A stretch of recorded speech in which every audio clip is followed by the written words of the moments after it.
Based on the use of the DIA framework and process to date, key good practices and lessons learned can inform use in other contexts.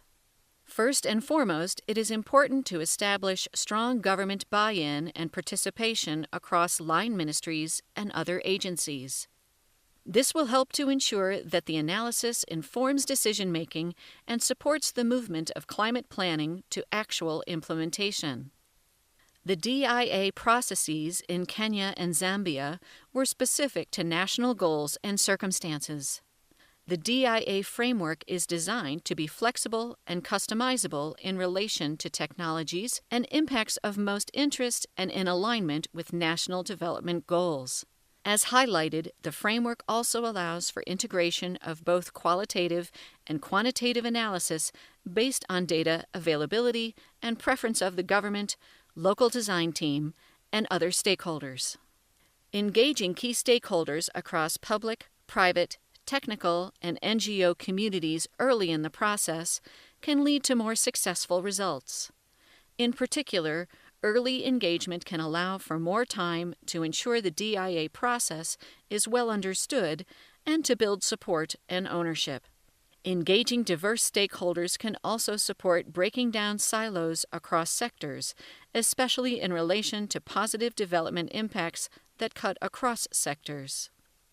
Identifying a local technical institution to champion and lead the analysis and stakeholder engagement is also critical.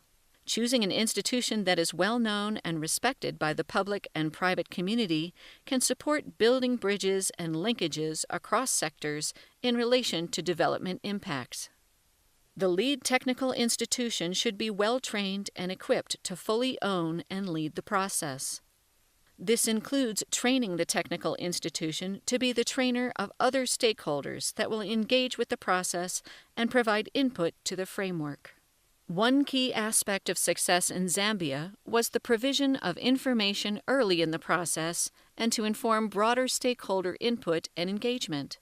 For example, it can be very helpful to provide an initial definition of each impact and technology included in the framework, as well as summaries of analysis and data available on impacts of each technology or action. Finally, the DIA framework can be iterated and improved as more data and information become available or as priorities and goals change.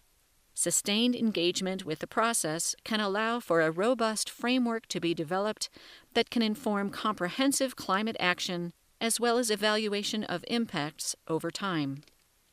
Various resources and programs are available to support development impact assessment processes.